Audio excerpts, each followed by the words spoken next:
Midnight on Earth podcast with your host, Jake Weaver. Engineered by Cedric Swan.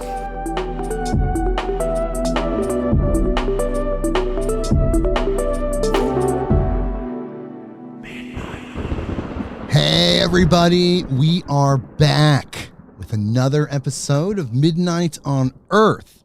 I'm your host, Jake Weaver, and we're here to bring you more knowledge, more light, and more love, and more legends, elders. I'm so honored to have Star Wolf on the show. She's been a huge force in the New Age metaphysical spiritual scene for a while. She has over a dozen books.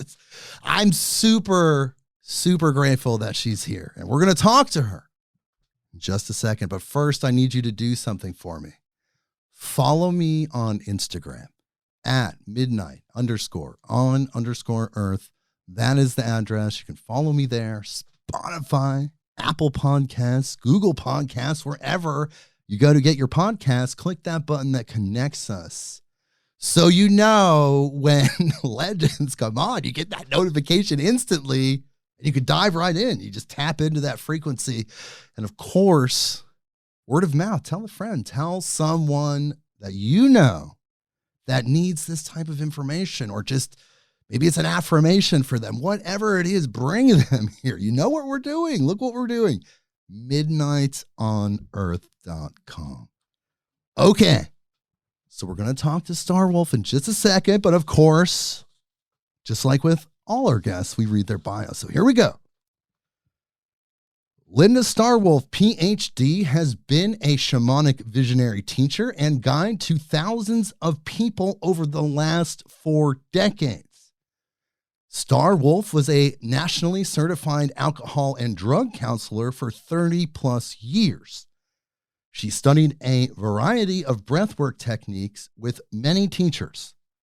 Star Wolf draws much of her wisdom from personal experience of using breath to fortify connection to one's own life force energy. The author of 13 books, Star Wolf is the creator of Shamanic Breathwork, the Shamanic Healing Initiatory Process, the founder of Venus Rising Association for Transformation, a nonprofit, and founding president of Venus Rising University for Shamanic Psychospiritual Studies. Star Wolf is also co-founder of the Shamanic Mystery Tours and guides spiritual seekers to travel as emissaries to sacred shamanic sites worldwide. Wow. Dedicating her life to assisting soul seekers to transform and embrace their lives, Star Wolf teaches how to embody the shaman within and step into a life of passionate soul purpose. Her commitment to sacred activism and visionary leadership led her to create the Shamanic Ministers Global Network and train shamanic breathwork facilitators around the world. Star Wolf has a deep connection to shamanic earth wisdom teachings originating from indigenous elders. Twyla Nitsch, beloved Seneca Wolf clan grandmother, gave her the spirit name Star Wolf and adopted her as a spiritual granddaughter. And we're going to hear about that, of course. Star Wolf's lifelong passion and purpose is to support personal transformation, to raise planetary consciousness of love and wisdom, one breath at a time. And she's here with us now. Wow. Hello, Star. Wow. What a path you've had. What a life. You've given so much. You've learned so much. But where did it all begin? How did you tap into these higher frequencies? Well, I personally believe that we're born that way. I feel a little bit like Lady Gaga. Baby, we were born this way. And I do. I absolutely believe. Remember, we didn't come from the earth. We came from someplace else. Perhaps we came from a star, planet, a faraway dimension or whatever, but wherever we came from, we came through as spirits And we are spiritual beings having a human experience.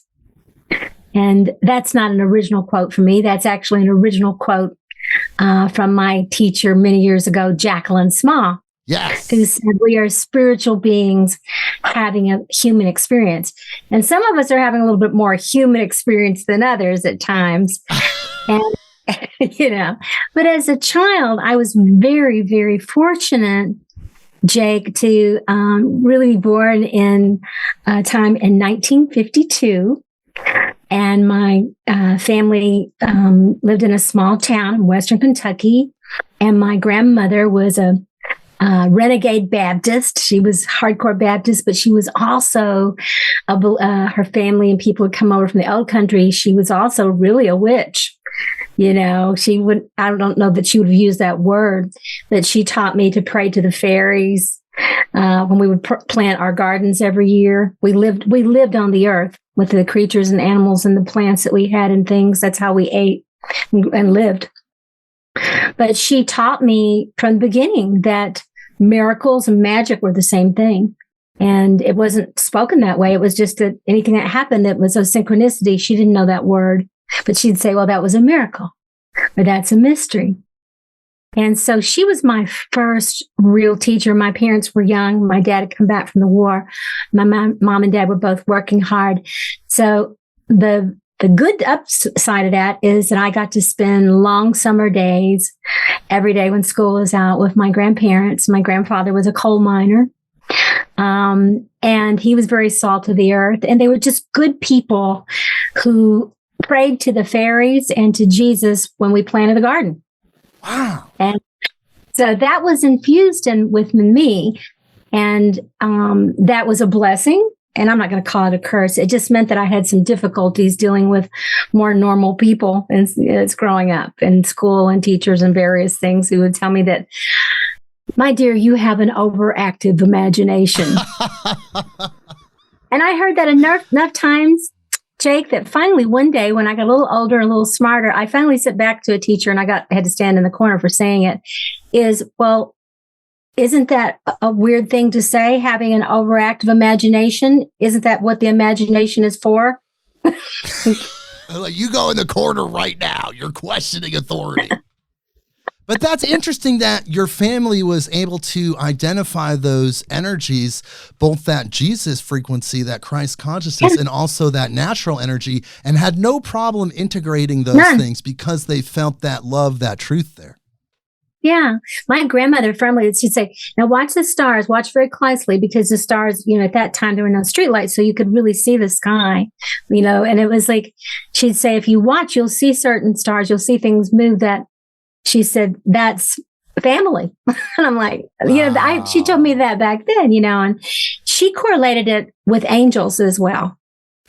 And so it just all was like one family, aliens, Jesus, it's like fairies, it was just all brothers and sisters, I still believe that. Well, isn't that what people are waking up to now? I mean, this is what I'm hearing from all the current new age spiritual teachers, authors writing books. They're all coming to that same conclusion, that there's information in all of those places and all of those beings are there and they're all assisting us in their own way, from ancestors to angels, extra dimensionals, extraterrestrials, Jesus, the other ascended masters. Everyone's out there helping us, and they're all, like you said, a family. And in addition to that, my grandmother equally would, tell me to, if I was mad or upset or crying, she'd say, go out and sit under your favorite tree. I had a willow tree that was a big tree that I sat under, and I would hide underneath there. And because it drooped to the ground. And so she'd say, just go out there and sit under the tree and just, cry, do what you need to do and talk to the tree, and the tree will tell you what you need to know. And so I'd wrap the branches around me and I'd cry and I'd fuss. And, it was usually an argument I have with my mother because my grandmother would spoil me. But anyway, then I would come back and she'd say, now, what did the tree say? And I'd fall. I don't remember what I said the tree said, but I do remember having the conversation and saying, well, the tree told me this. And she'd say, that's exactly right. So it wasn't only, in the outer dimensions or, in the faraway dimensions, it was right here. So there was this tremendous respect from the chickens that gave us the eggs to the manure that was used in the garden. I didn't have any problem as a little kid putting manure in the tomato patch, all those things. So there was this beautiful connection, from the earth devas all the way into space and other dimensions. Wow, what an incredible foundation. I bet in that way, just in that sense, you probably feel very blessed to have that early, very subconscious, when the subconscious is fresh and you're just like processing this new reality and you have this incredible foundation. Some of my guests feel like that people like yourself are advanced star seeds that have chosen people like that to raise them because their consciousness is like, a little more 5D and they need that to activate that. What do you think about that? I think that's true. But ironically, of course, my mother and my father, especially my mother, and that was her mother. Okay. That was my grandmother. My mother wanted a dishwasher and she wanted air conditioning in the house and she wanted modern conveniences. And so she went out and got a job and, instead of the job at home of working in the gardens and things like that. And she, worked in an office, and my father became a state policeman having returned from the war. My parents were really good people. My dad passed just 4 years ago in 93 and my mom's 93 now. And they were together since they were 17 and 18. Oh, wow. So yeah. And so, the really beautiful, special people. And yet my mom didn't want to really have anything to do with any of this. My grandmother used to say, it just scares her. That's all. It just scares her, and she said, it skips generations, but my mother's best friend, which was her first cousin, which was the same age as her, really also became a teacher for me. And she would say to me, we don't have to tell your mother what we're doing. Now that could sound dysfunctional, but when somebody sees you and they know that you're them and they're 30 years older than you, they know that you need some support. So between my grandmother and my cousin Margaret Jean, and she's passed now, she knew Edgar Casey because Edgar Casey only lived about an hour from where we lived. Whoa. And so, I never got to meet Edgar Casey, but after he passed, she took me to his gravesite. And before we could feel his energy and things like that. So there was this beautiful way in which this was being encoded into me. And I think activating what was already within me, knew I came to be.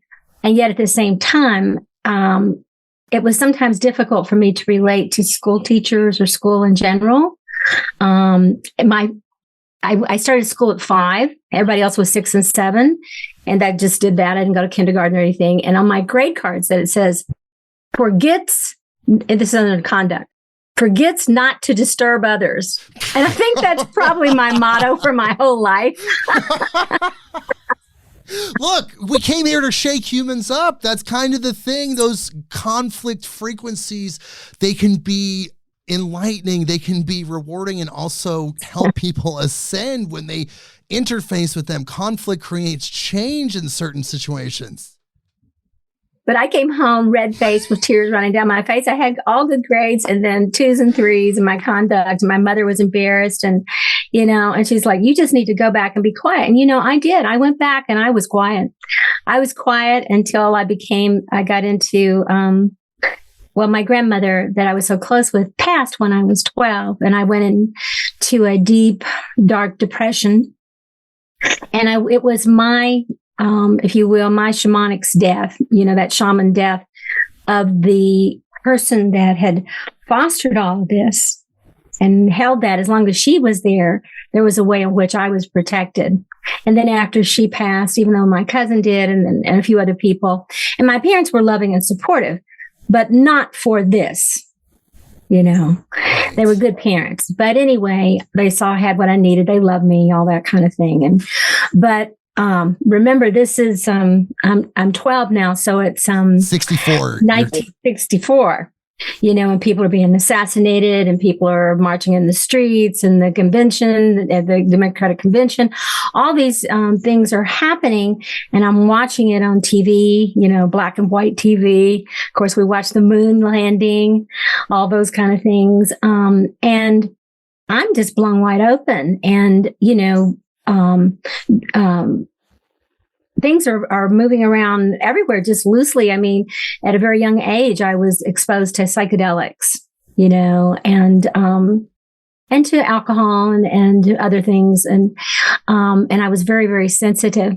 So I kind of went into a dark night of the soul, of my grandmother and not feeling understood. And I think that what I would call it now is what people refer to as a shamanic death. Yes.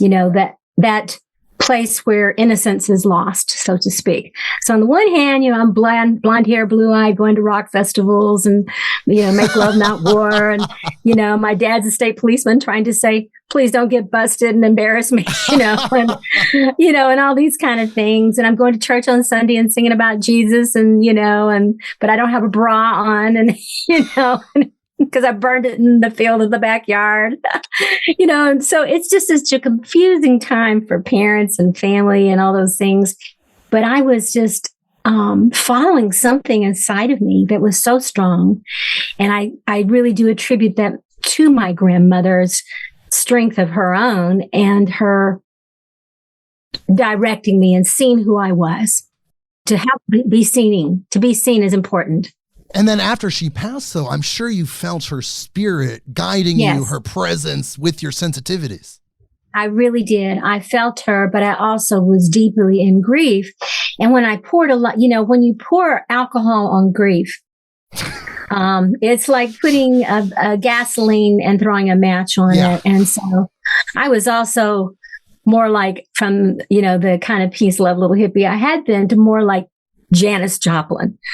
And I was convinced that I was somehow a cousin to Janis Joplin or something, and, my thing was get it while you can, right? And she was a wild spirit. I mean, she had a wild spirit. Cars in a parking lot with a fifth of whiskey, and things like this. And, and then the police would tell my dad, we told Linda to go home. We didn't want to arrest her because you're her father, But through this, though, there was a time when you came out of it. And then as you got into your 20s, you felt compelled to learn more.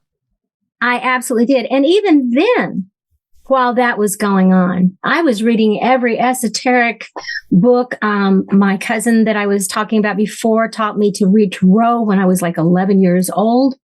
And she was the town psychic. Okay.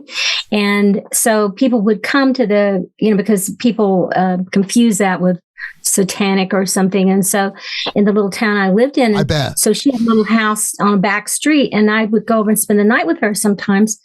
And people would come and knock on the back door and come in. She'd have just a candle lit and without any books to tell her anything, she would lay out tarot cards and she would do the readings.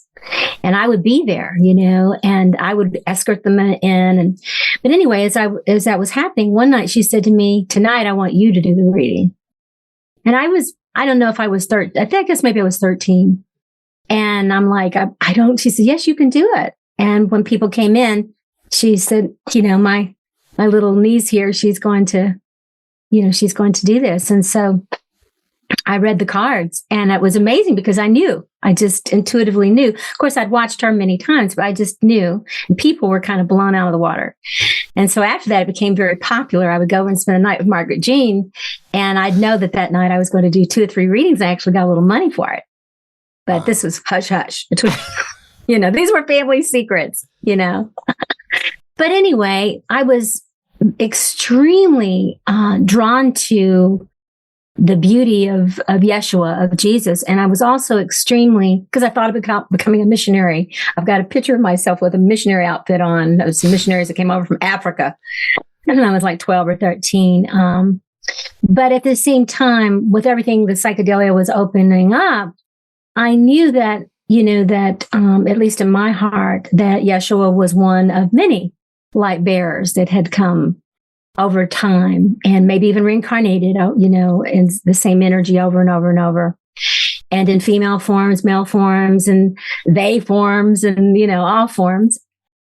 And it wasn't until, let's speak forward. I went off to the University of Kentucky, decided I will become a social worker, of course. And so I go into social work school, and I'd already gotten an associate degree back in the little town I lived in human services. Now I've gone off, and I'm still pretty confused and troubled in many ways. I haven't done any therapy. I haven't really done any inner work. People didn't talk about inner work that much back then. That just meant something was wrong with you. Now we say, wow, if you haven't done any inner work, there is something wrong with you. But anyway. Exactly. But I went off to the University of Kentucky, and it was a very aware campus. And during that time, Kent State happened. Right, and I had friends who were there at Kent State, which was not too far away in Ohio. And they fled to the University of Kentucky, and I had my own little house. I'll just tell you, I kind of became kind of the rock and roll queen in Lexington. And I rented a big house, an old house, and invited other people to move in with me. And so it was basically a commune, without actually calling it that. And it was just a lot of people like me who were in the university. They were going to school to, usually in social work or psychology or philosophy or whatever. And at the same time, we were going to rock festivals, and we were doing a lot of things, and we were doing a lot of psychedelics. So that's a time where it was very wild. And I first read Be Here Now. Yes. By Ram Dass, right? Yes. Pivotal book for myself personally. I had huge experiences with Neem Karoli. Yes. And so from there, and about the breath and all those kind of things, and lots of other things. And, but speeding on up through that, at the end of my time there, and before I actually left school, I was at, of course, a rock festival, and I cannot even tell you who was there. But because that's how strung out I was. That I'm not saying that in a good way. Okay, I thought maybe you were having a big psychedelic experience. Perhaps you were in another dimension. You were having some problems. But sounds like you're having some problems. One of those things that I would hope that my kids never did, which is people passing things around and you're taking what you don't know. And so I ended up overdosing. Oh man, wow. And I always hung out with guys. I've always been kind of a tomboy, so I like guys. And so these 5 guys that were friends with me were there with me. And they knew not to take me to the university hospital because they would call the police. So they took me to the mental institution, which was one of those big, one flew over the cuckoo's nest, big deals, and near the university. They took me there and dropped me off on the steps of the locked ward, and rang the bell and left. Geez. I got hospitalized, and I wouldn't tell them who I was. And I looked really young, even though I was 18, and they wouldn't let me out unless I would tell them my parents. And I didn't want my parents to know. So I spent the fall in there. But that night, and this is the reason I'm telling you this piece, I don't remember them dropping me off. What I remember is lying on a gurney, and then I remember hearing them saying, I don't think she's going to make it. And at that moment, I felt myself explode like a firework inside my head. It's like my head exploded in lights. And I felt myself being just literally, not softly, but being propelled out of my mind into space. And then I looked down, and I could see myself lying on this gurney. And I could see them doing all this stuff to try and resuscitate me. And there were things in my arms, and I could hear it like I was underwater. And they were saying, I don't think she's going to make it. And they were resuscitating me. And a few minutes later, obviously they resuscitated me. I don't have any memory of that because I didn't wake up for 3 days. When I came to, they just said, young lady, you died. We brought you back. You might want to change some things in your life. Wow. And that's when things really got real, when I really started to change. Because you saw the other side. You got even more affirmation, confirmation. You had the spiritual training. You had the support in your childhood. But now you literally went to the other side. I did. And, it was a beautiful place. It looked a lot like your background there. It was a beautiful place. But I felt this tug. Like, the only thing I could say, it wasn't any words. Nobody spoke to me. I didn't see the face of God or anything, although I think that what I saw is God, if you will. But what I came back with this knowing that I was supposed to be here, and that I had been running away from that ever since I was 12 and my grandmother had passed. That there was a part of me wanted to go where she was. And I didn't consciously have that in my mind, but that's what was there. So it was a turnaround for me at that point. Because you were able to let that go because it was there in your subconscious. Perhaps your 12-year-old self had that one fleeting thought and then stuffed it down, and it was there lingering that whole time that you just wanted to be with her. And because of that, you could say that that's an energetic attractive force. You were attracting situations that would eventually lead you there. Right. That would give me some sort of cataclysmic, epic moment, of a shamanic death and rebirth of like, are you going to be here fully, or are you going to leave? There's my soul. I believe we come in with soul imprints of what we're here to do. Just like I love Michael Franti, and he says, me too.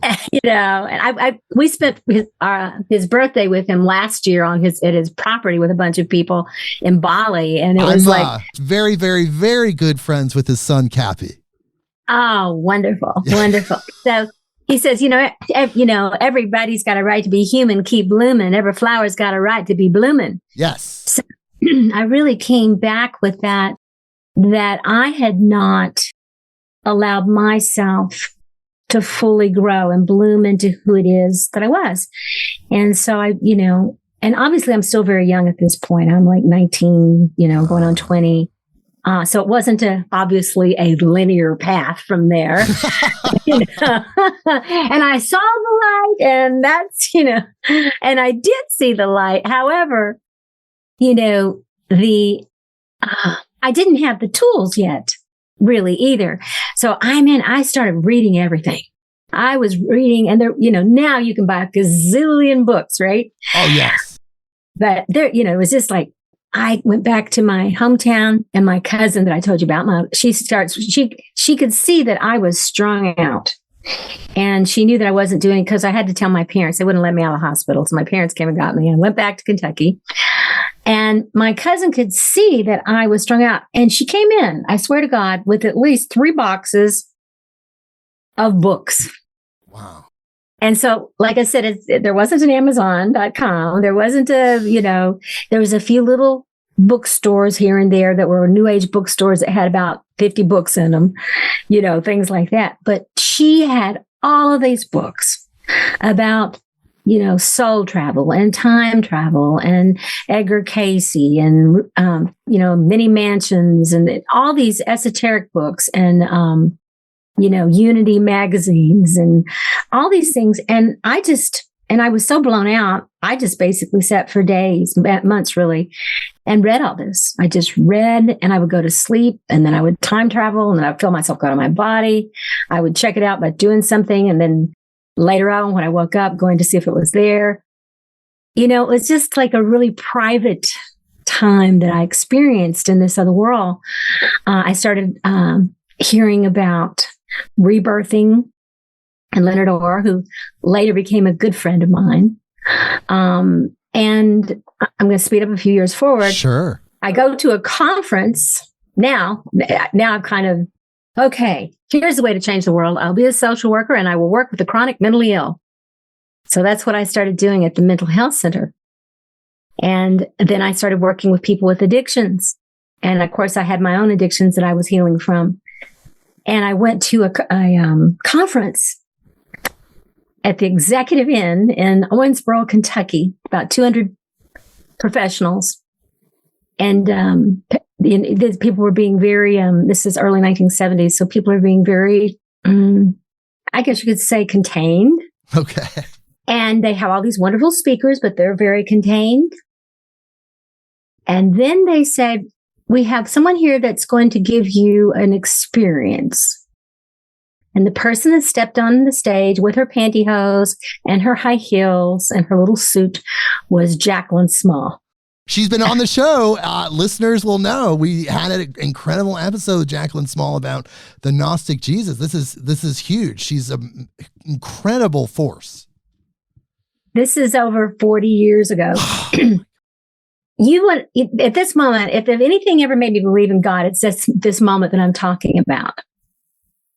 I was trying to be a good girl and be a social worker when I'm a hippie rebel at heart and also a flower child, all these things. And I'm, trying to do good things, but now I'm married. I have a little boy, all these things. And I still am feeling this, something's missing. At some point you feel like, I must just be selfish, or I must just be, something's the matter with me or something. But Jacquelyn changed that forever that day. She stepped onto that stage and she started talking about these two different triangles. And one is your higher self and one is your lower self. And how that they're both good. And how when you bring those two triangles together, they form a 6-pointed star. And she said, and that's called psycho-spiritual integration. And today we're going to do an experience today. Experience, like what kind of experience we're going to do, And she said, we're going to do a meditation to Tibetan chanting. I'd never heard of Tibetan, even, the 60s there was all this other stuff, but I'd never heard of Tibetan chanting. And she puts on a tape and she has it somehow on speakers. Now, I have to tell you, there's probably 200-300 people in this room. And their eyes are this big. I bet. And I know for a fact that I saw people poking one another and shaking their head. And, I have a relationship with Jesus, but these people had a whole different relationship, with Christianity. I can't say all of them, but it was somewhat more fundamentalist. How do I put it that way? Right, right. And don't mean to be hitting on anybody, but I'm just saying. No, it just is. And so when Jacquelyn started playing the Tibetan stuff, they were sure that the devil was going to get them. You could just see it. They were like this and they were going out the door. But I'm sitting there literally drooling, just thinking like, Eureka, I have found it. You could feel the presence of spiritual energy. It's activating you. You're hearing this, and chills ran over my body. And I started seeing lights. And then she says, take something very practical. She said, I want you to imagine something in your life that you're struggling with and see it in the lower half of the triangle, just your everyday life. And you did it. She says, now watch it rise up and meet your higher self. In this 6-pointed star, the two triangles come together, and see how that the as above and the as below must come together. And the third thing that it creates is the answer, and see what that is. Wow. And so I, in that situation, I just, saw this whole energy, and I saw, I'm not even really remembering what the issue was for me, but the solution was there. I remember that, whatever it was. And I felt at peace, and I didn't have to be, quote, at war with my angel self or my, a not so angel self. It was like, I was just able to see clearly at that moment, just to make peace with it or whatever. And so after that experience, people went down to get her to sign this little book called Becoming Naturally Therapeutic. It was a little guide that she wrote for alcoholism counseling. And I went out with my little book, and I wanted to say something to her. I didn't just want to walk by, and there was quite a few people there. So I let everybody go by. I wanted to be the last person. And when I started walking towards her, she laid down her book and she put her arms out. And when I walked up, she held me and I started crying. Oh my God. And then she whispered in my ear,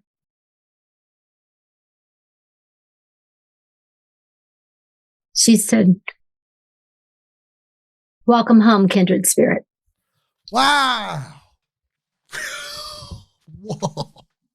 That's so comforting because she knew right away. It's like She you knew. think of the mystery school teachers of ancient history. They were able to just read people's aura, their vibe. She knew what you were going through. Even though she didn't know you personally, she was able to read your aura, your frequency, and be there as an angelic presence fulfilling a role.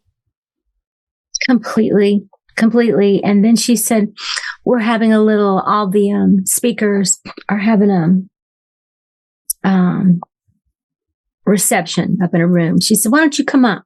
Oh, wow. I was like, really? And she said, yeah. So she said, just give me a few minutes and then this is the room, come up there. And so I went up there. I thought maybe this is a joke or something. I don't know.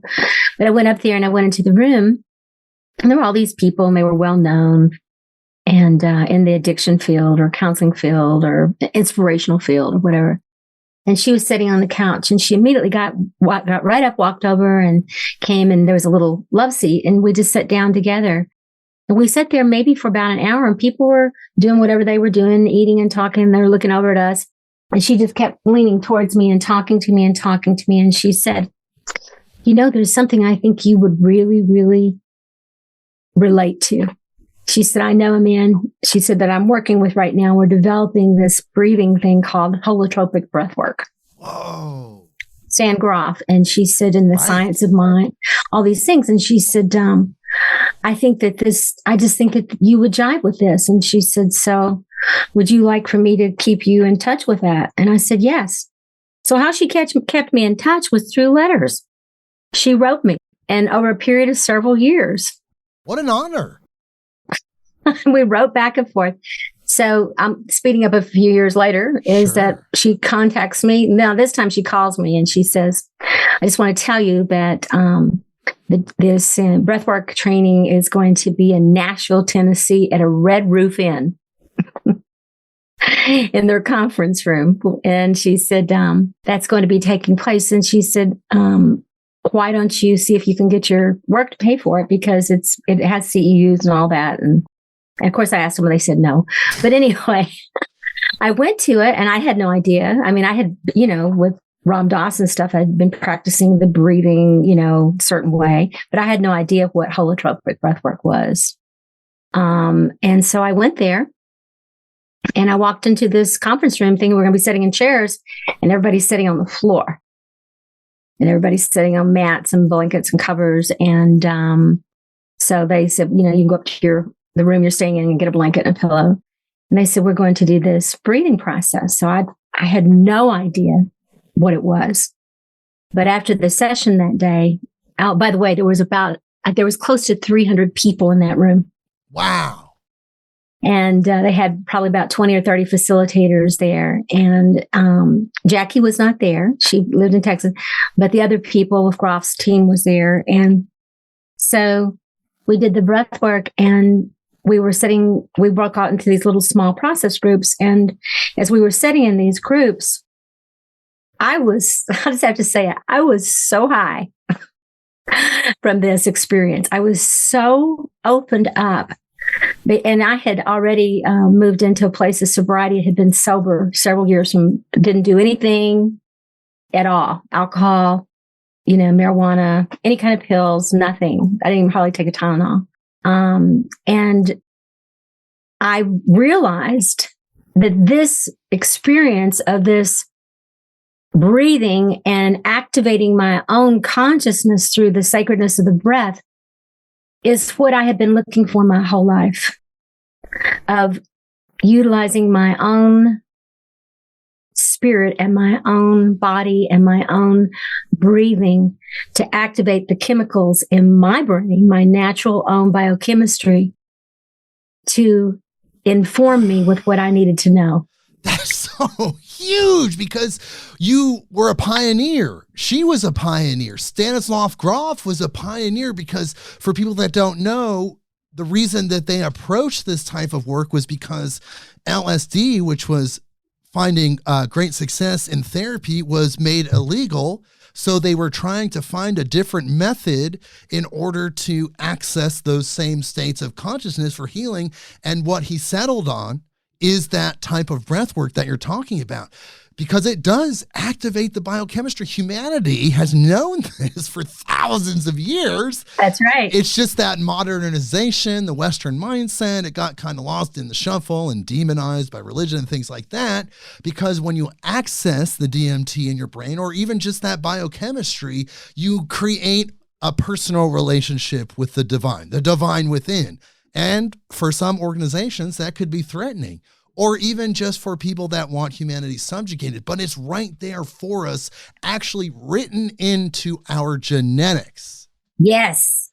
Yes. I couldn't say that any better than what you just said. That is, I hope that's recorded so It is. that you have that, because that is a perfect description of what breathwork did.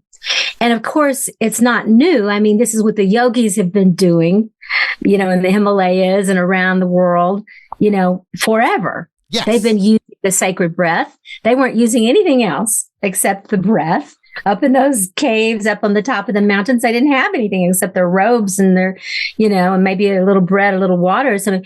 They knew how to activate their own consciousness and to go into the other levels of consciousness and to remember the I am, to remember who they really were.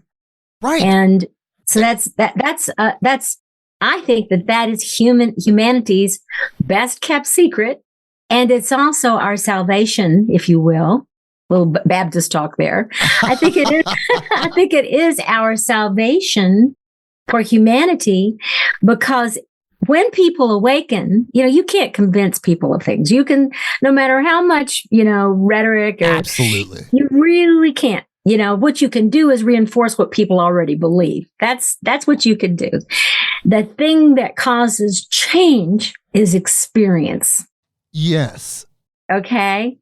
So, other things, just, if you hear things, read things, you're just affirming what you already believe. But if you have an experience around what you're hearing or seeing or whatever, and if it goes beyond the natural to the super nature, the supreme nature, and it goes in at a whole different level of consciousness, there is an automatic shift. For instance, just backing up a little bit, at 29, I drank alcohol every day. My nerves were shot and I needed it. I had a spiritual experience. I tried several times to just stop or whatever, and then I would go back to it. I had a spiritual experience where it can sound a little strange, but it's true that in the bathroom, I just got down on my knees and over the toilet as my altar. I asked for help, not to anybody specifically, just to the great mystery, to whatever loved me, to remove my obsession from alcohol. From that day till now, 42 years and 6 months later, I've never had an urge to drink ever again. Wow. Now, you can't make that up. You cannot make that up, because people say to me, well, what did you do? And I said, I surrendered. Well, how did you do it? I'm like, I don't know. I would look at that and say you asked for some sort of healing from the mystery. The mystery went in and extracted whatever energetic blockage or attachment was causing that situation. Within an instant, your auric field was cleansed and the alcoholism was gone. I am with you. I'm a teetotaler. I love cannabis. I have to admit, I love cannabis. I occasionally utilize DMT, but I do not drink alcohol at all. Yeah. And, I live just a few minutes away from Cherokee, and I connect with the Cherokee friends over there. And I'm very aware of the extreme alcoholism on the reservations. Some of us, for whatever reason, maybe it has to do with our DNA, maybe it has to do with our blood. Some of us really do not do well with alcohol. And in many of the native populations, that's absolutely true. There's almost an instant addiction, and it frequently also turns into diabetes. Dang. Because, and Jackie wrote about this in her books. Jacquelyn Small did, about, not specifically that, but she spoke about how alcoholism and diabetes were first cousins. Right. And that it is a sugar issue. And that some people, their lineages, what they're made of biologically, cannot process those things in a way without becoming addicted to it, without having severe health reactions to it. It's not a great drug. It's the only drug that actually shrinks your brain. If you think about wet brain, it's the only drug that will give you a disease. If you think about alcoholism, That's true. It's definitely something that has a purpose in the form of tinctures and kombucha and other healing practices. But as a sedative or a social drug, recreational. There's other ones, my fellow humans. That's right. Right. Well, look, we're talking about your incredible life, and I love this because of your history and how much you've given. But of course, we're also here to talk about your most latest book, which is now out, called The Aquarian Shaman, Walking the Spiral Path of Transformation, because your transformation was huge and it's a microcosm, macrocosmic situation. But now we're in this internet age. We're in this different frequency. There are these new souls, star seeds, just different frequency beings manifesting here. And it's seemingly all new, but we need guidance. And you have this book, and I feel like that's what this book is. Because what you talk about as the Aquarian Shaman is an activated person in this Aquarian age. So I want to help people understand this as we segue into your book, because we could probably talk about your life for 4 hours, which means you have to come back. But let's segue into the book. Tell me what you think, or how would you describe the age of Aquarius for someone that didn't really understand it? Well, I think it's kind of fun that we did go back and do that, because the song, The Age of Aquarius, so, Aquarius. Yeah, this is the dawn. Well, I don't want to get the algorithm flagged. They're going to just pull this episode. Copyright. But yes, of course, Fifth Dimension was the artist, Age of Aquarius. Right. And, that was all coming out in the 60s and 70s when I was coming of age. So obviously that was a factor that was there, we went from, to mini skirts up to here, to all of a sudden I had a permed hair in grade school. Now I have long straight hair. And there was this whole shift in consciousness that happened, that really, I think, was kind of the first wave, at least in more modern times, of the Aquarian energy. Now, we can look back into, the Enlightenment periods and different historically and say it'd be interesting. And I've heard people talk about it, of what was happening with the Aquarian energy at that time. So, this is cyclical. It's a spiral. It's not a straight line and it's not a circle, but it's cyclical and it's moving. These energies are always moving, and these different cycles come around. And some of these come around after, 10 years or 50 years or 100 years, and some are thousands of years, So at that time, it was like a first pass, at least, of Aquarian energy for our planet, I feel like. And, when we look at it, we look what happened to women's rights, to people of color, to what started happening, with, the Earth Day was created during that time, actually honoring the Earth and calling her Mama Earth. Right. Right. There was a consciousness shift, a frequency shift. There was good information, good energy. People were adapting, integrating, and evolving. Right. We landed on the moon. Yeah, like we were saying earlier. Yeah, that was huge. We went celestial too. It was like, people said, well, you'll never be able to land on the moon because God wouldn't let you do that. That would be, then you'd be more like God. That's what people said in my church at the time. It's like, and then, people landed on the moon like, well, I guess we were wrong about, well, that was the devil. The devil did that, But anyway, the thing is this huge energy, and that was so big, and that just started taking over in this revolution with the Beatles, revolution with the Rolling Stones, revolution, Bob Dylan, Joni Mitchell, all these people, Leonard Cohen, all these people coming out with this bigger story, not only about love and and breaking hearts. That's in there too. But about consciousness, and young people are interested in hearing about consciousness. And so that is why people are gravitating, at that time to experimenting with different substances. And we're kind of like the guinea pigs in the laboratory at that time. And some of us, like I said, ended up in mental hospitals or almost dead. But that gave me a great education. I would not trade that experience for anything. Yeah, I'm grateful I didn't die, although I did die and came back. But I'm glad if I did that I came back, because I really was able to be a good addictions counselor. And I really was able to say to people, there's nothing wrong with wanting to get high. There's nothing wrong with wanting to see a bigger picture. There's nothing wrong with wanting to be more than this or that. There's other ways to do this.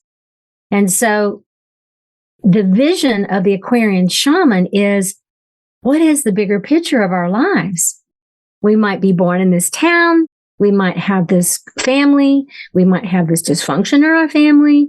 We might have addictions, or our families might have addictions. We might have been abused. We might have been an abuser.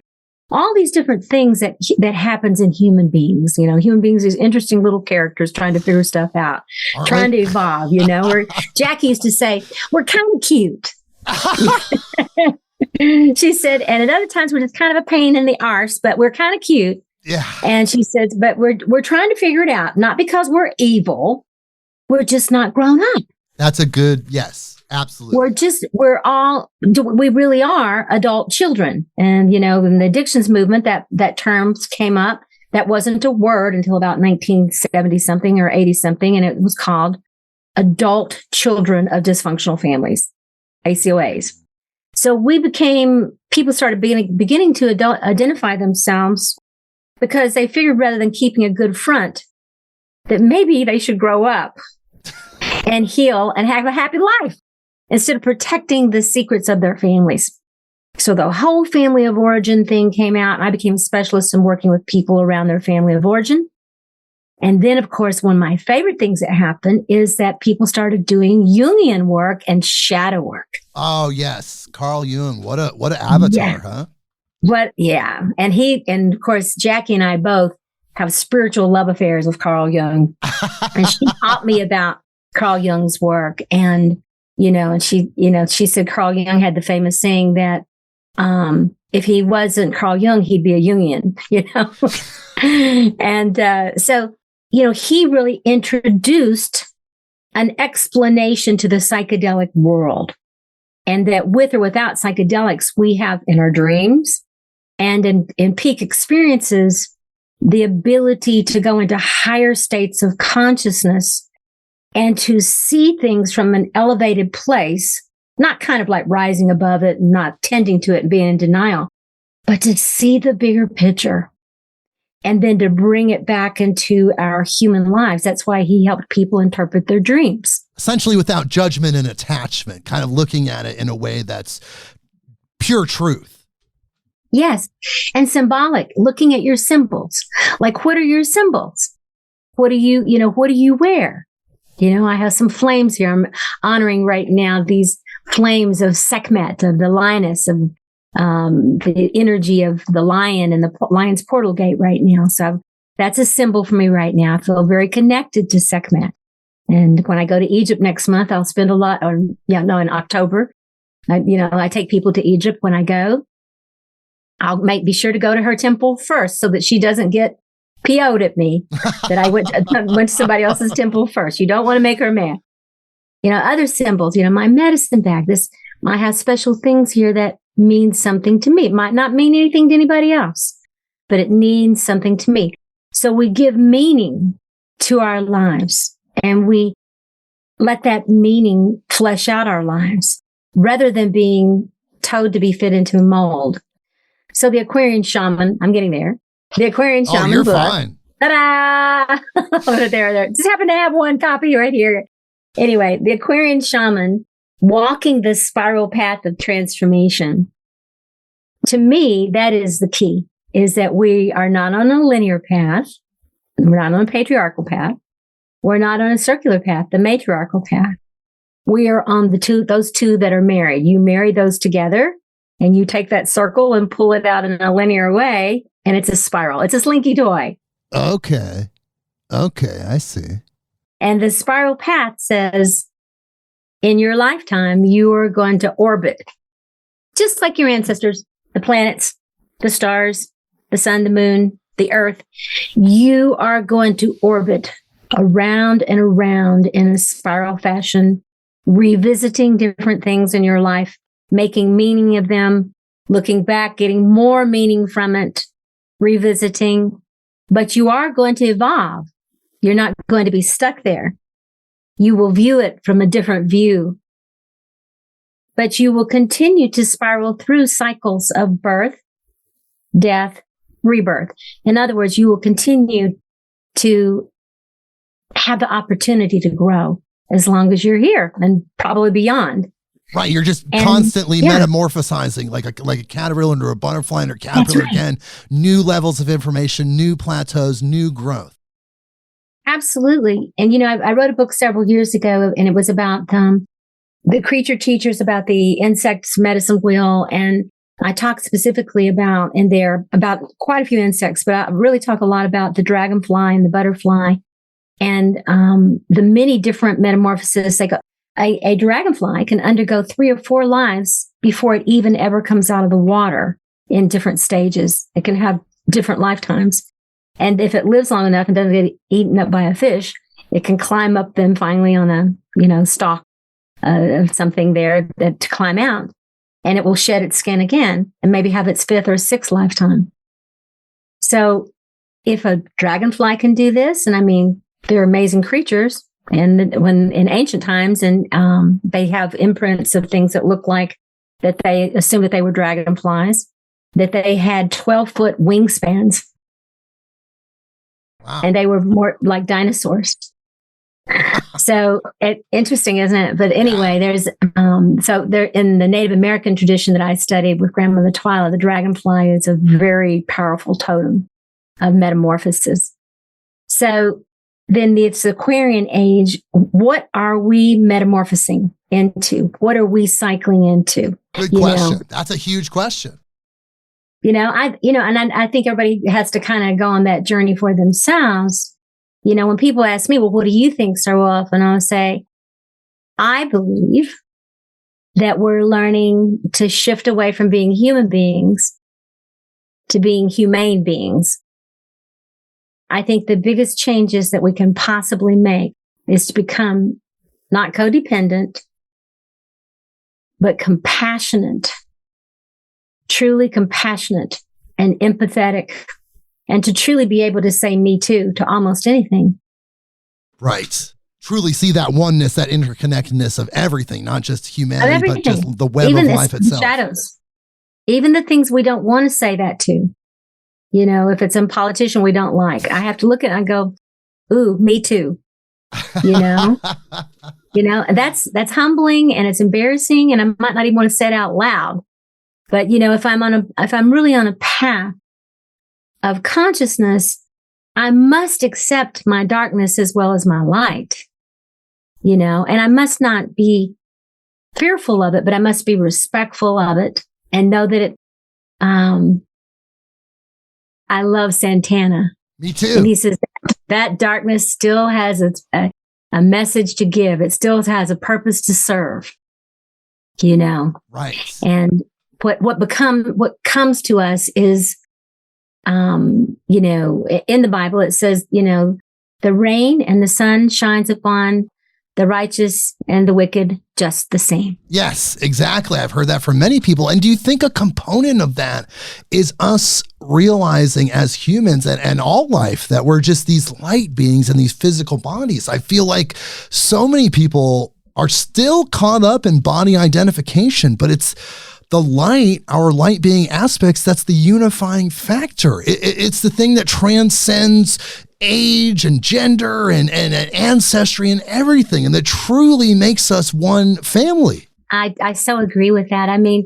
Some years ago, I was in California and I was not feeling well with something, and this home health nurse came, and she was this beautiful woman with this beautiful afro, and she came in and she took my blood, and we were laughing and we were talking and this and that. And she said to me, she said, "Can I show you something?" I said, "Yeah." And she pulled out this cart, and it had maybe about 12 vials of blood. And she said to me, interestingly enough, she said, every person's blood that's here represents somebody with a different skin color that I took blood from. So maybe about eight of them or something. And I said, yeah. And she said, "Do you see any difference in any of those blood samples?" And I looked. And I said, "No, not really. Some maybe a little redder or some a little lighter." I said, "But no, not really." And she said, "Exactly." It's just, it's programming. Somebody came up with these concepts that divided us and gave us these labels thousands and thousands of years ago. I feel like from the angelic perspective, from the shamanic perspective, we're just humans.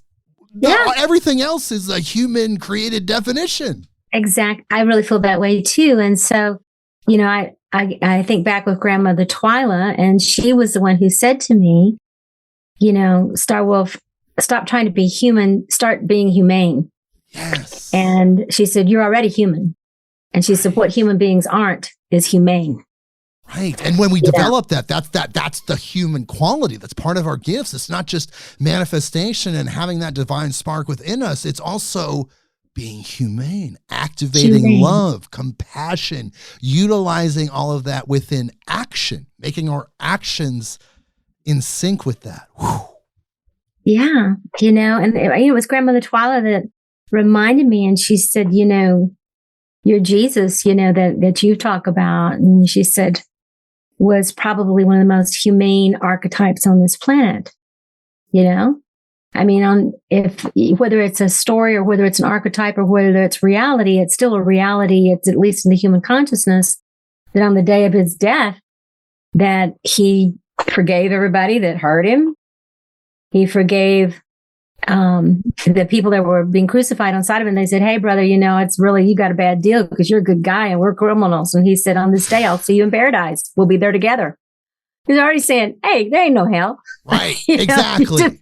And I personally believe the Jesus story is real. I just believe that there's an amalgamation of various cultures that attach to that story. But if you think about Jesus, the person, going to Egypt, learning from the Egyptian mystery schools, being a psychedelic activated Jewish guy that had all of this information. Some people say that there was a Buddhist monastery 12 miles from where they lived, Jesus and his family. So he had access. I mean, think about ancient Egypt. Think about all of us that love ancient Egypt, and you think about counterculture and they love wearing the cool clothes with the hieroglyphs and stuff. Hey, Jesus was there in ancient Egypt, okay? He lived it, and that's the thing, and that's what he brought. And Ram Dass's guru, Neem Karoli, when Ram Dass asked him if Jesus was real, he said, yes, of course, and they killed him for telling the truth. Yes. Yeah, I mean, I'm just feeling all that because Egypt, we'll be there for almost a month in October. And, I love where I live here in the mountains of Western North Carolina. It's like so magical, and there's no place else I want to be. And I've lived a lot of places and traveled.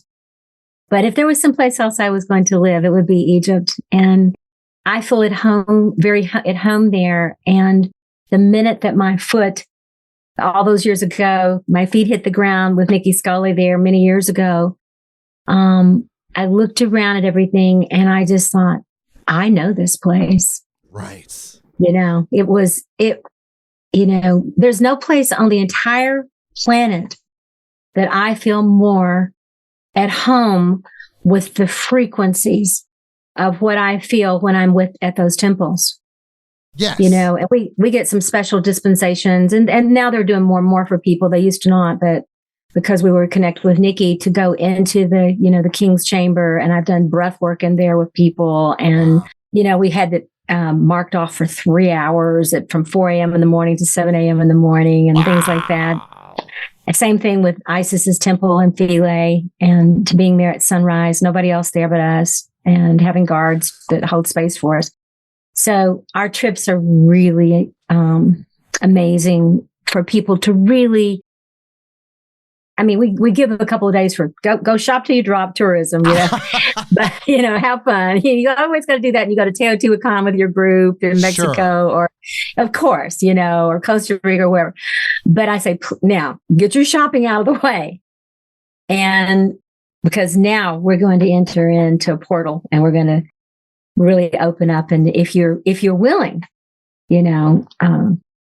if people just want to sightsee, I really encourage them to have people I can refer them to. Right. But if they want to go into a shamanic experience, you're the person to call, essentially.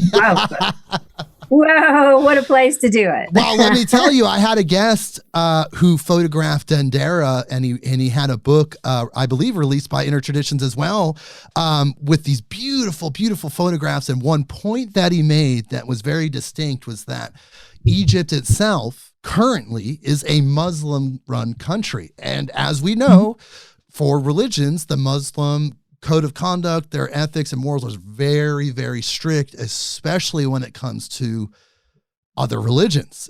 But somehow the power of the Egyptian gods and the power of that energy has kept that place intact, despite the fact that fundamentalist Muslims wouldn't normally approve of something like that. It's really true. I'm going to reach over here and grab something. Hold on. I want you to see please. This.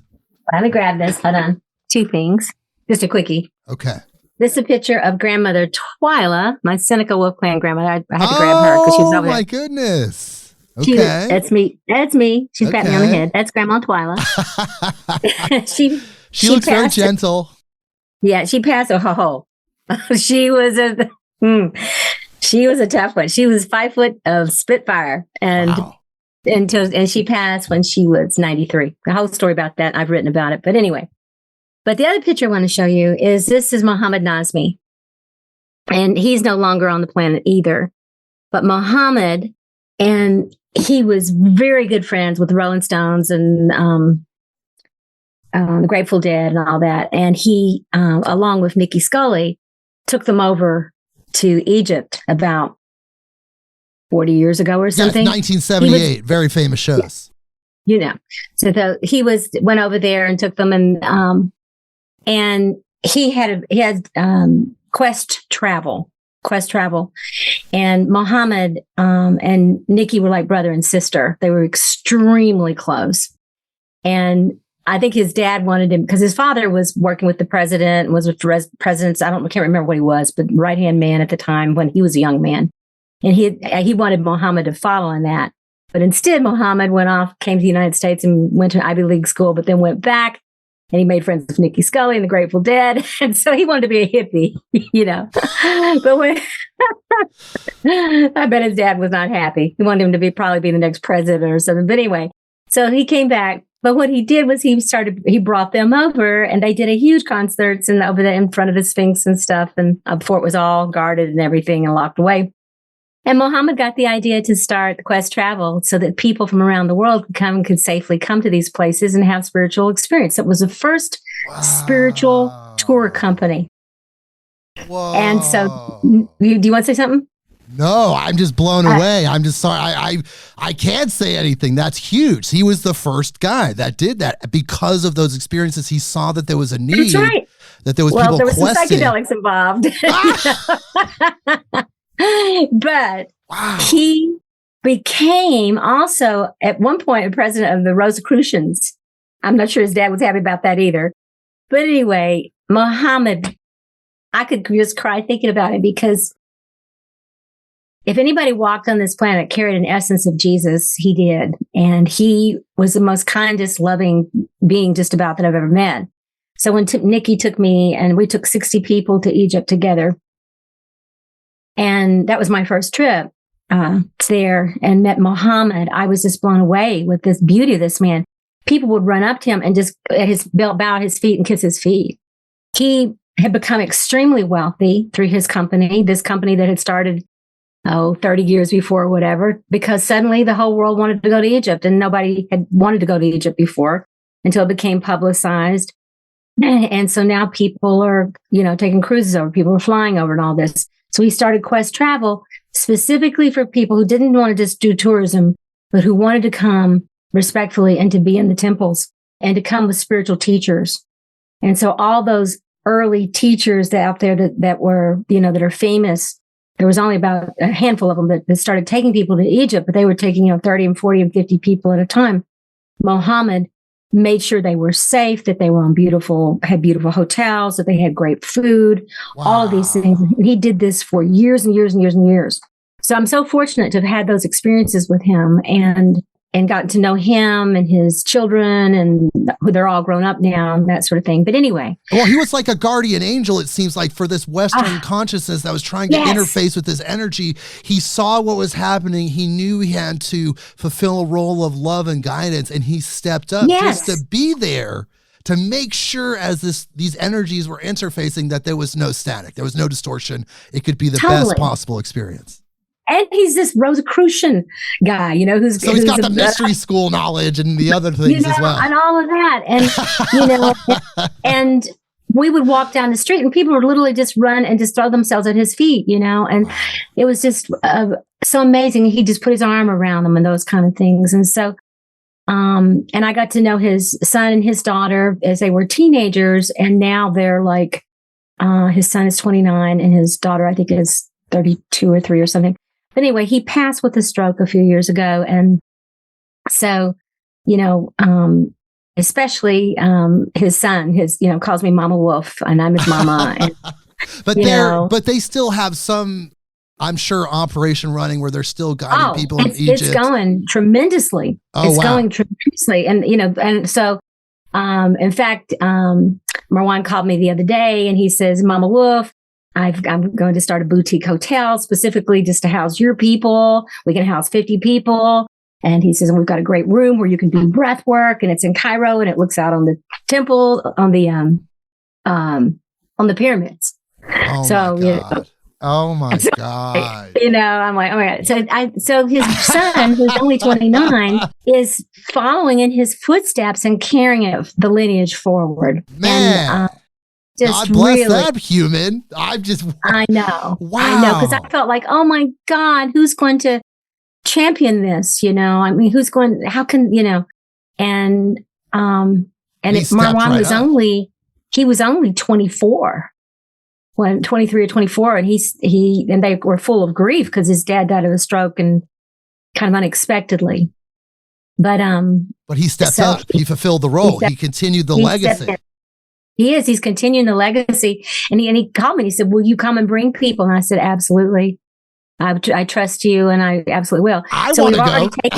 We already took one group a year before last, we took a large group with him, and you could not tell that it wasn't his father's whatever, the way it was smooth was perfect. It's just like same energy. He's just carrying the torch. I mean, he knows the mechanics. It's almost the same DNA thinking methodology. He's just doing it. He's holding the frequency. Yes.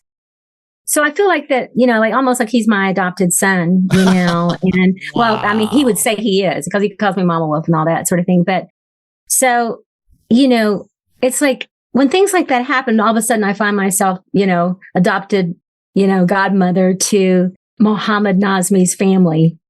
And to think about who Mohammed was and is, and the thousands and thousands of people he introduced to the mysteries of Egypt. And now everybody and their mother wants to go to Egypt. Oh, absolutely. I'm ready to go. I haven't been yet. It's next on my agenda. I think about going with you in October. Well, we're full in October, actually. But let me say, seriously, if you're serious, we are going to take another group next October, and people have to plan like a year ahead of time because that's how big of a trip it is. Okay, I'm in. Now, my birthday's October 6th, so I'm ready to go. Oh, you're Libra. I love Libras. Me too. My husband's Libra, and I love Libra.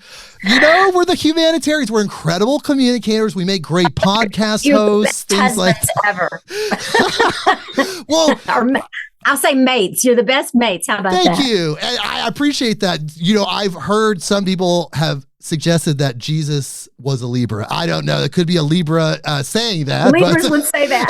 Libras would definitely say that. But look, I want to help people understand, because your book is like huge. I want to tell you how much I love your book. Your book is absolutely amazing, because not only is it your story, but it has these tools and techniques to understand shamanism, to understand medicine wheels and different methodologies for transformation, because that's all we're really trying to do right now. Right. And I think that that's the role of all of these higher dimensions. These higher beings are all currently, it seems, working for our ascension, for our transformation. It's the natural order of things, and they're putting their energy into that.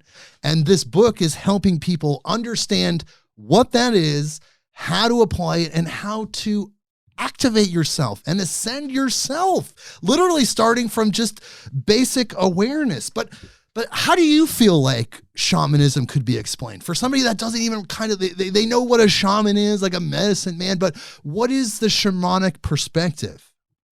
For me, when I hear the word shaman or shamanic, I automatically have to go to nature. There's no place else to go for me. To go to nature, what I mean by that is to the elemental world.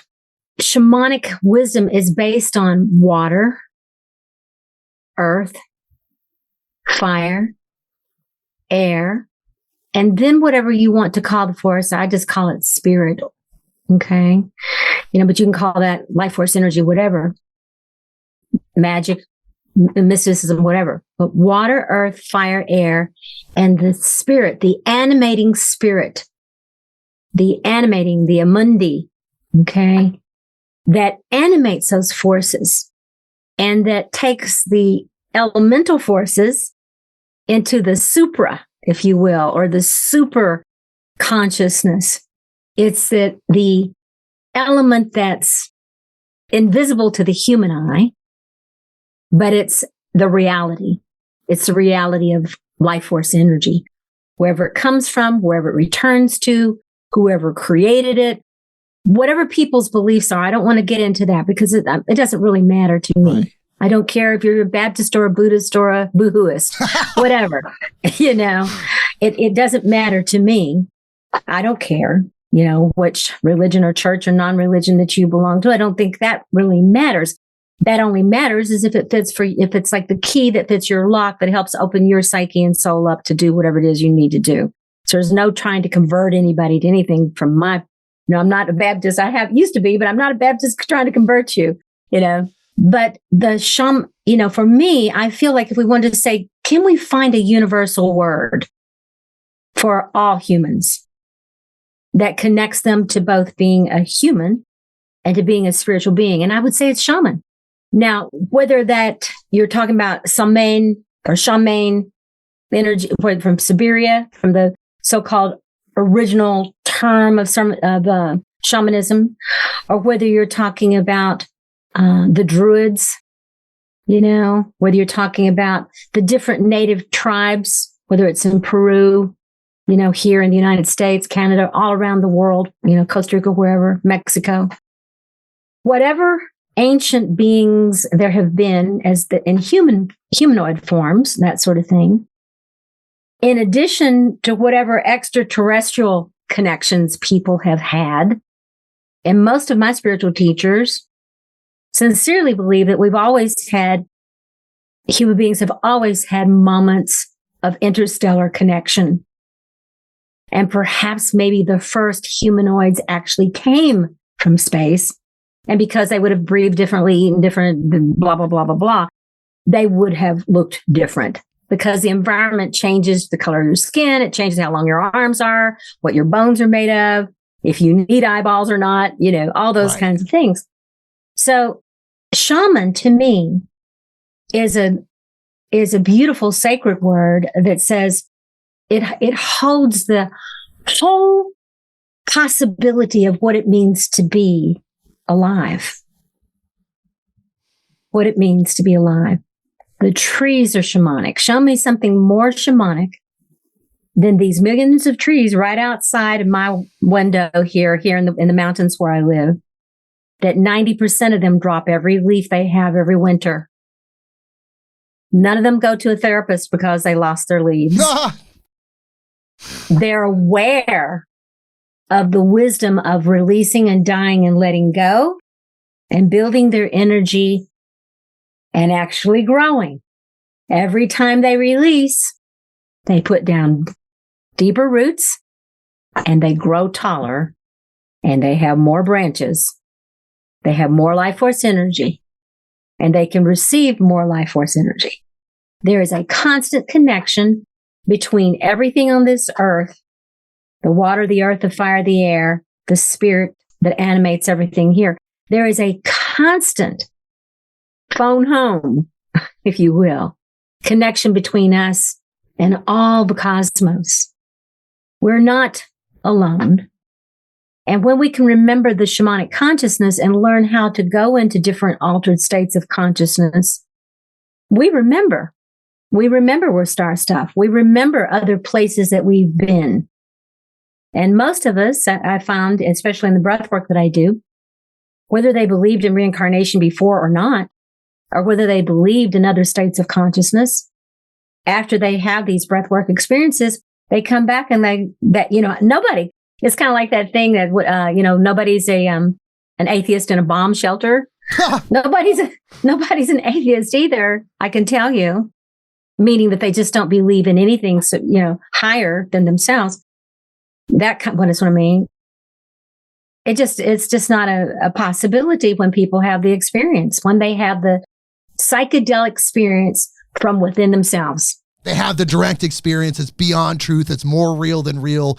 The information is just there. They can process it and they know. The knowing happens. Yes. There's no guessing. There's not sense, it's as much of a reality as anything.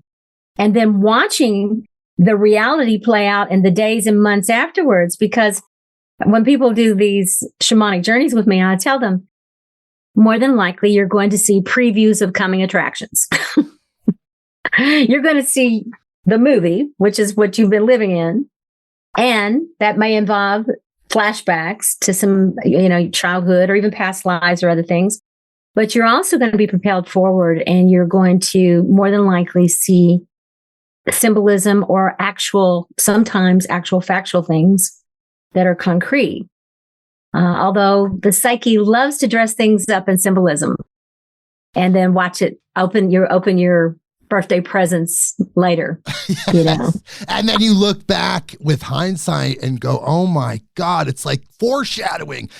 Divinity was placing all of these things in my path and I could see how it all came together. That truly shows that everything isn't linear and it's all within that, whatever it is. Absolutely. And would you say the shamanic perspective is the God's eye view? I've heard people say that it's just absolute truth without any sort of third dimensional baggage, you could say, or attachments. Yeah. It's absolute truth.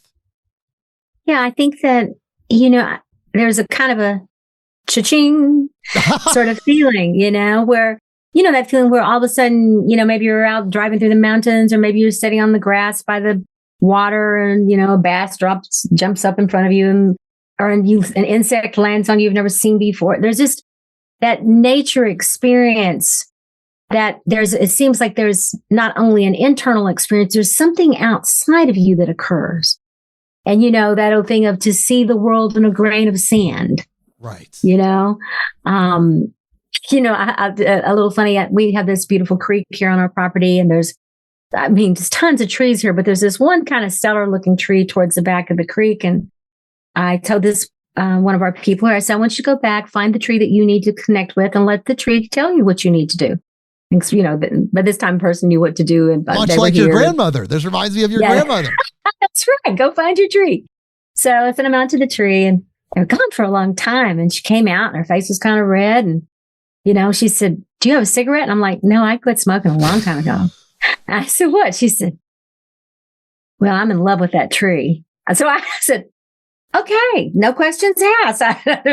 And she just said, I'm just telling you that tree really held me. Just, so, wow. I'm like, I'm not responsible for what people do in the woods here. I've seen people be exuberant in DMT experiences. There's something about that energy, that sex energy that seems to manifest in deep spirituality.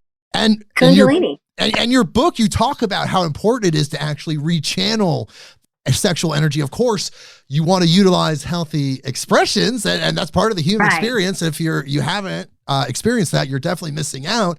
But you do want to also channel that energy when it manifests into creation, into making things happen in this reality. Can you talk about that a little bit? Yeah. Well, one of the things that breathing does is it gets you excited.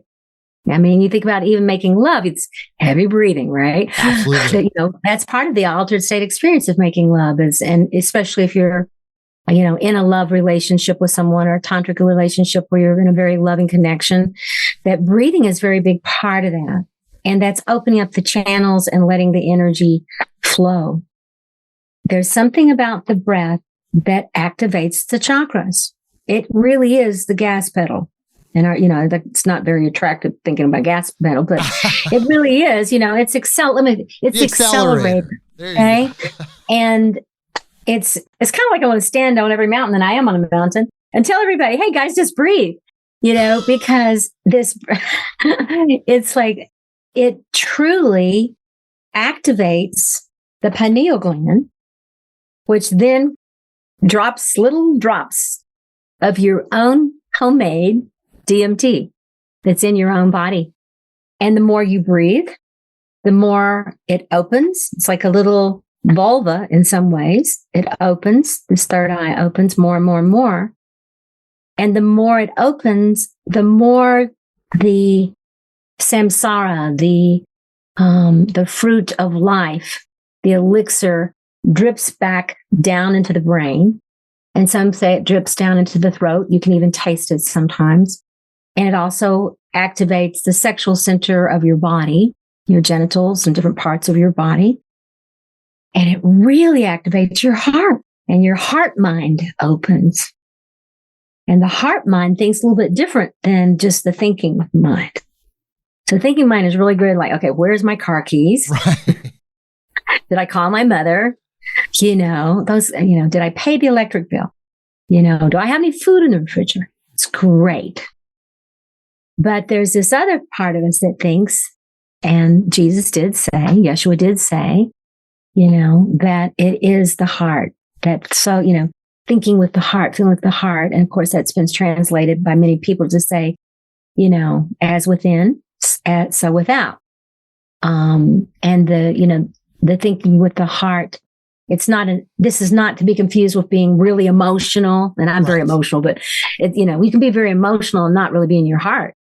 You can. But if we filter what we think and what we feel through this loving, thinking, higher mind of heart that has the higher mind, it will tell us. It will direct us. Some people say, like Gary Zukav, that in this whole area is the seat of the soul. The seat of the soul. I don't know if you remember that book, but it's an older book. Yeah. And so for me, when people ask me, because I can be excited and go, oh yeah, do that. But then I'll say to people, give me a day. I'll get back with you. And then I pass it through my heart. And it could be my heart might say to me, I'd really like to do that. I think it would be a good thing. And the truth is you're too busy right now. You need to not do something else. And, so my heart is kind to me that way. It's trying to say, you're trying to be superwoman and you need to do something else, see how you really feel about it, Absolutely. It's a big thing that we have to do. It's these acknowledgements, these realizations that really help propel us. And when we talked earlier, we talked about doing a ceremony during this episode. If we still have time, I have time. If you still feel like you have the energy for it, I would love to do that. Yeah, we can do an abbreviated form. When I go sometimes to bookstores and people are sitting there in the audience, and I'll say, "Hey, would you like to do an experience?" And they're like, "Yeah," and we'll do 15 minutes or something, things like that. And sometimes even in a situation like this, when I'm being interviewed and people want to have what I would say a taster, an experience. What I can tell you is doing some breathing into some choreographed music that I have for 10 to 15 minutes can, I'll just say it, radically change things in your psyche and move things around. So if you'd like to offer that experience to people, then I'd like to say a couple of things about what we're doing. Yes, please. Yeah. So and I talk about it in my book too, The Aquarian Shaman. We have different tools. All of these are geared towards walking the spiral path of constant change and transformation and accepting a spiral path, and that we are shamanic beings having a human experience as well as a heavenly experience, and that we are learning to become walkers between the worlds. So how do we want to do that on a regular basis? Like, yesterday my car was dirty and I went to town and, drove it through the car wash. And I need to do that ever so often. I need to do that with my brain ever so often and say, okay, I've been handling this, I've been doing that, I've been doing all these kind of things. I need a little car wash, a little automatic car washer with my consciousness.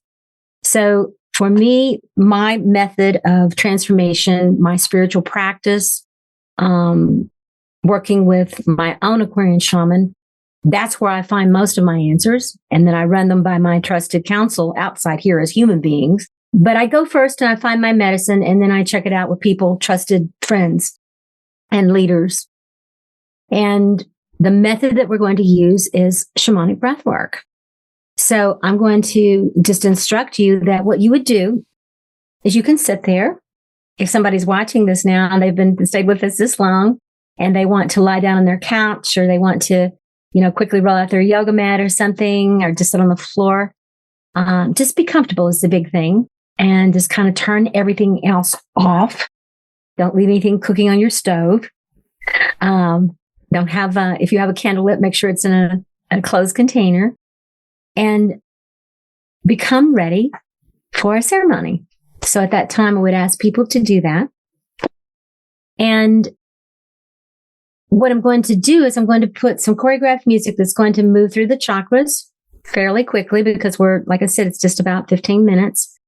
But you'll have time to feel the energy move all the way up through your body as you're using the breath. And the breath is going to look like this. If you're not stuffed up, you're going to use your nose. If you're stuffed up, you can use your mouth. But you're going to breathe in through your nose and out through your mouth. Sometimes it helps to even put your hand on your heart, hand on your midsection, and breathing in through your nose and then out through your mouth. And here's what it will look like.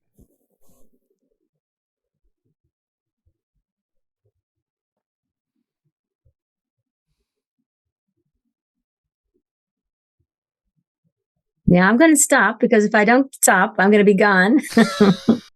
And I go very quickly because there's a well-worn path for me. But if you haven't been a meditator, or if you're a person who hasn't done a lot of breath work, or if you're someone that holds on to reality kind of tight, you might want to breathe a little more exuberantly. And it could look like this. If you need to kind of hit the accelerator a little harder, you can do that.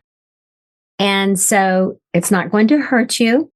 If you ever get a little scared because you feel a little woo-woo or woozy, you can kind of stop for a moment and just say, yep, I'm still here. I'm okay. You can peek around, look around. You're okay. And then go back. This may cause hallucinations, because this may start your pineal gland dripping, the DMT, and you may start to experience what you would on a psychedelic, whether that's synthetic or whether that's a plant medicine, but think of it like some people get high on coffee or on kombucha, or just, me, you look at me crazy and I'm just like, oh, I'm altered. Something a little harder to alter, you're like, you may still be doing the 9 to 5 and it's like, oh, it's a little harder. But breathe. What I say to people, just breathe until you're surprised. That's what I was told by Jackie Small. Breathe until you're surprised. Breathe and give it your all until you're surprised. And what that means, you may start feeling tingly. All of a sudden, you start seeing flitters of light. You might have things popping up in your consciousness. Maybe something that's upsetting to you. Maybe you start crying a little bit. Maybe you feel some anger. You've got a pillow in front of you and you bang on it a little bit and expression of and let it out. Or maybe you just go into nirvana. Now, I can't promise you where you're going to go, but I want to say something that's important. I've never seen anybody go where they shouldn't go. Okay? This is not being forced on you from out without. This is you breathing and driving your car the way you choose to, your vehicle. And you have the right to do that, to slow it down or speed it up. And watch what comes. A lot of what comes is symbolic. And when you come back, I encourage you to have a journal and to draw images if you don't feel like writing, or to journal or whatever. And perhaps you have someone later on today. Maybe it's a mate. Maybe it's a friend. Maybe it's somebody you're going to talk to on the phone, or maybe somebody you see tomorrow. You might share with them that experience. I'm always happy through my email. I'll just tell you now, starwolf@shamanicbreathwork.org. Easy to remember. starwolf@shamanicbreathwork.org. I'm always happy to hear from people, and I hear from people every day, all around the world. But I love it. I read all of it, and I love it. Wow. If you need to ask a question about what happened in your experience, either myself or some part of my staff will answer it. And if you ever find yourself needing something, we also have people that will reach out to you. Because you're always there, guiding people, giving people good information. That's part of our role. I mean, if we're really assisting humanity, we have to be there for our fellow humans. And I want to express to people, and tell me if this is correct, that anyone can tap into this. Anyone can tap into their inner shaman. Anyone can try and do this breath work successfully, even if they start off, it doesn't seem to be working. If they just keep trying, anyone, any human being, any living being can do this. Yes, it's really, I think it's one of the safest practices that people can do. Sometimes people are afraid of it because it creates an altered state. And so what about this person or this, that, whatever? And I'm saying this is about as safe as it gets to do deep spiritual work, is to use your own breath and to, have people available if you need something. This book helps people understand that. It's literally a step-by-step guidebook to grasping not only the consciousness, understanding the consciousness, but also, again, the techniques, the tools for all of this. That's why it's so critical, if you're listening to this and you're feeling this, to get this book, The Aquarian Shaman, Walking the Spiral Path of Transformation. Wow! We've had such an incredible conversation, Star. This is just mind-blowing. I literally stepped outside of time. I have no idea. I mean, I have a clock here that shows me how long our interview's been, but consciously I stepped out of time, and and that happens with the absolute best interviews. And I'm just so honored and so grateful for your presence. Well, I feel like that I've met a brother here. Yes, a kindred spirit, just like Jacquelyn. I really feel it. I really feel it with you. I feel like, oh God, it just feels so good to be able to share with someone who really understands all the thing I'm talking about, and I just really, it's such a great way to be received. And I thank you for that. Well, I love you. I love the energy. I love humanity. I have a genuine love for all humanity. I have a love for the mission. I have a love for the goddess. I have love for the creator. I have love for the divine. And when you interview people and you come from that place, you instantly connect from the heart. And like you were saying, that's the best place to connect. That's the most authentic place. Now, before you go, because I have to have you back on, we hinted at it. I barely got to any of my questions because we were just so engrossed. But I have to. We didn't have too much fun. We had too much fun. But I got to ask you one more question. Okay. I want you to explain to my audience about the great star nations, because we talk about star seeds, we talk about the history of humanity, we talk about how, and even you said this, how we may have come from another place prior to coming to Gaia. Tell me what the indigenous people, tell me what the native populations say about the great star nations. Well, it's kind of, again, like there's Christianity, and of course there's all kind of different religions. There's Christianity, but if you go to the Baptist church, it's different from what the Methodist church says or the Catholic church says. So there's no one platform for all the indigenous people. But what I would say from the indigenous peoples that I've been close to, that there is a similarity in the belief that we came from the stars, that the first peoples came from the stars. That's pretty universal. And that makes sense to me, even if it's from a scientific point of view that we're star stuff, the minerals of our bodies, but I think it's more than that. And even that would be a lot, that the trees and the animals and people and everything here is, from the elements that came from space, and we're star stuff. But also, I don't know if you're aware of Zecharia Sitchin. Do you know who he is? Yes, of course. Yes, the 12th planet Nibiru, of course. Well, I love him. And, he and I were both signing our books at the same venue one day. This is a quick story, I swear. And we were sitting next to one another. It was just a few months before he passed away. We were sitting next to one another. And I could not believe that I had the good fortune. This is at least 15 years ago. Or maybe it was 12 years ago. I can remember. Anyway, I could not believe that I was sitting next to Zecharia Sitchin in New York City at this huge books expo, and that we were the two people that Intertraditions decided to highlight that year with our books. And I'm sitting next to him and I'm thinking like, I must have been a very good girl in a past lifetime, I'm sitting, and I'm just like, but anyway, I just was trying to tell him like, may I touch you? Blah, blah, blah. But anyway, Zecharia Sitchin is truly, and of course he passed just a few months after that, but in my mind, he's one of the greatest minds that's been on this planet. And the wealth of information and the research that he did, and I can never pronounce it, cuneiforms, whatever, that he transcribed that nobody could, and broke the codes, and then wrote all the books that he wrote about the Anunnaki and the people that came from the other dimensions and stuff and everything, made a believer out of me. And I mean, more than just it being metaphoric for my breathwork experiences, but that those were also literal experiences. Some of them were. And so, yes, to me, it would be arrogant. I'm looking, at your background there. It would be arrogant for human beings to imagine that we're this one little beautiful planet. I think Mama Earth is beautiful, but somewhat insignificant in the universe, as far as planets and stars and various and solar systems and things, that this is the only place that there would be a form of life. Yeah. That's like saying, going out and just picking one grain of sand and saying, well, this is the only grain of sand is important on the beach. Yeah. Or saying there's only one type of fish in the ocean when there's just trillions of different types of life forms. Right.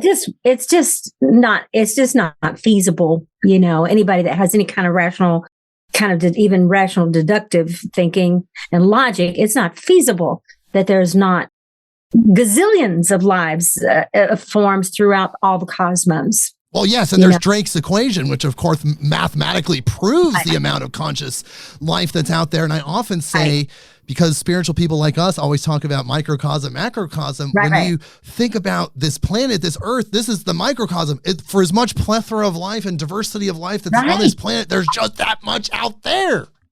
Right.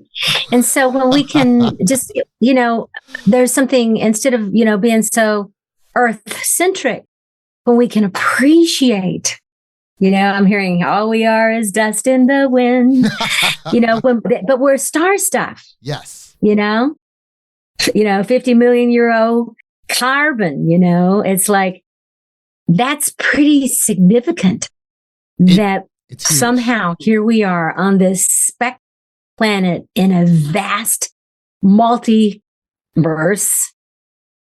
right? And we're awake. Or we're awakening. Yes.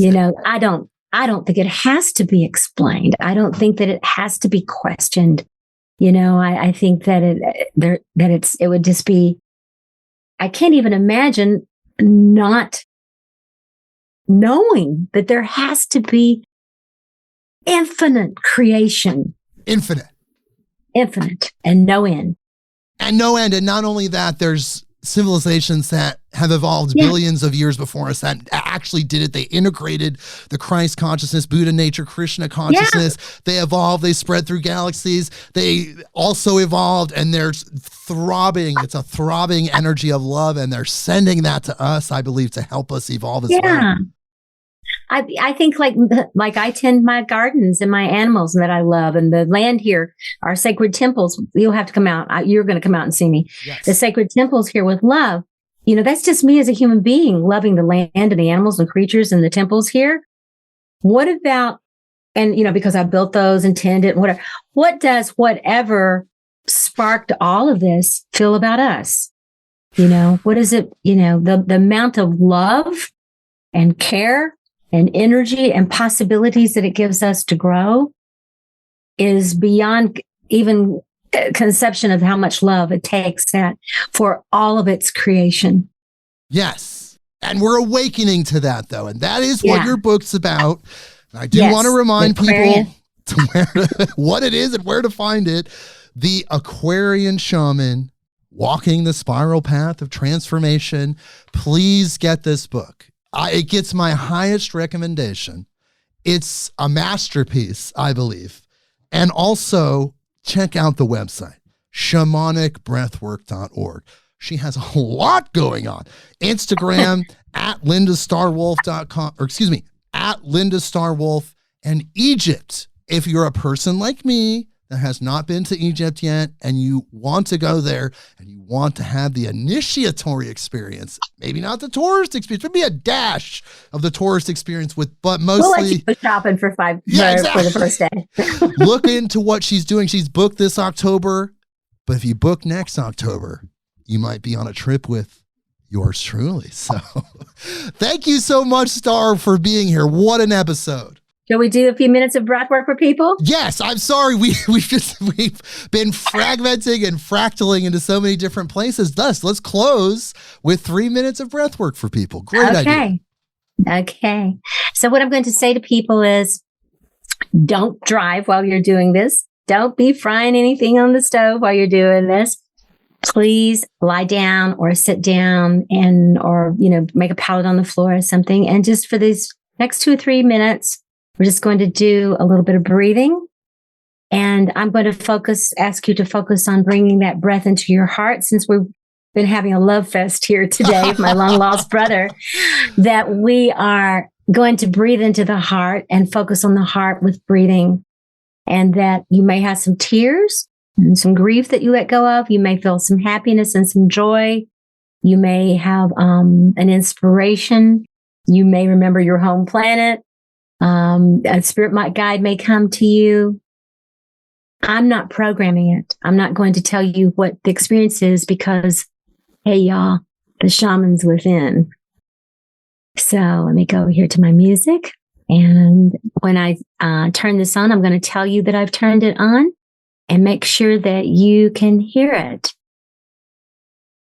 And you will breathe like this. And I'm not got the music on yet, but you'll breathe like this, breathing in through your nose and then out through your mouth. I like to let some sound out. That helps me let more out. And then breathing again. And then out. And you'll do that. Please don't do this driving or doing any kind of machinery. This is you relaxing wherever you are in a safe place. Begin to breathe to the music for a few minutes. See what happens. Have a sacred journey. We'll see you back here in the end in just a moment.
all your spirit support you on your journey.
Very gradually slow your breathing down.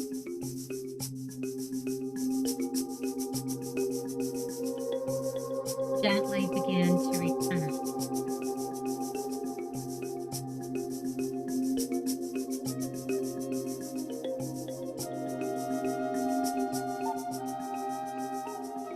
Bringing back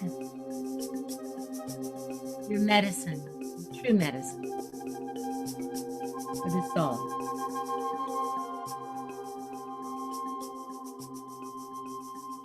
Welcome back.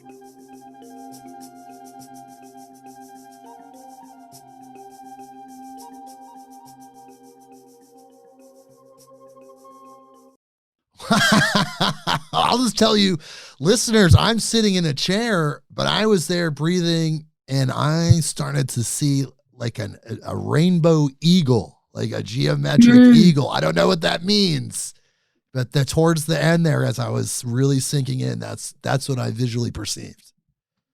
Please write that down, Rainbow Eagle, because I have a feeling that may be one of your names.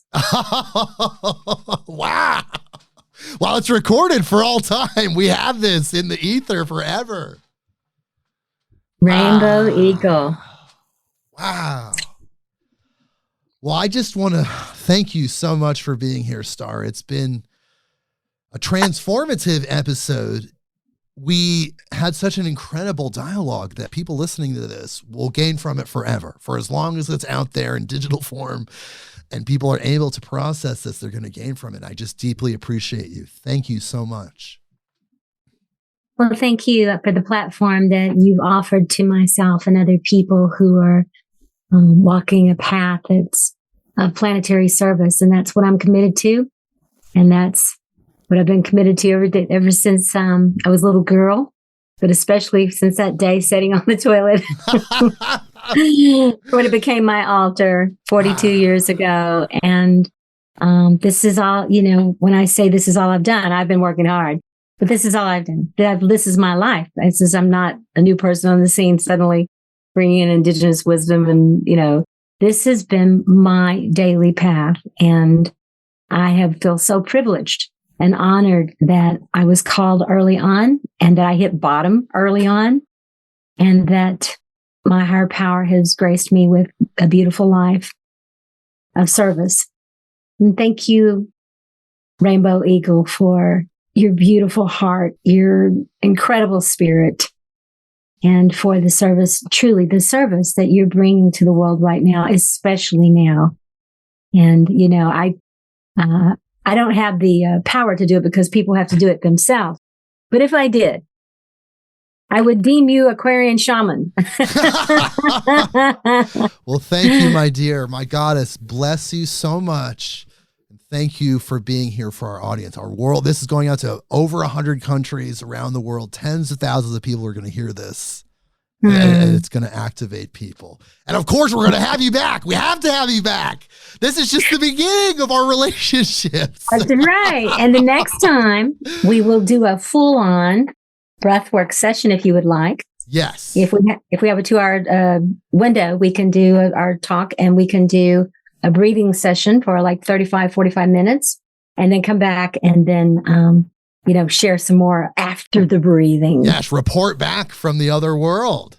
Yeah. Well, thank you so much for being here. I really appreciate your presence, Star. Please hold through the outro music.